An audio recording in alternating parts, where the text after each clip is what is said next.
Não, esse é das antigas um pouquinho. Você vai chegar um recorrido aí que vai.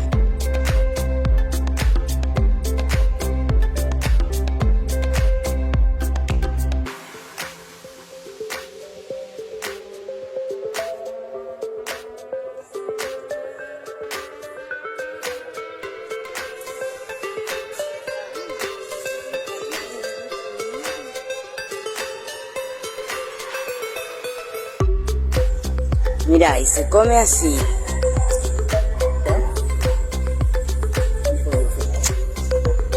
É o cacau. Cacau é uma fruta nativa aqui do sul da Bahia. Com a semente, que uma é polpa. Com a semente dela, põe pra secar a semente. E torra e faz o chocolate.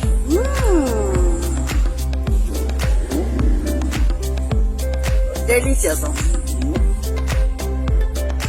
Chocolate. Chocolate.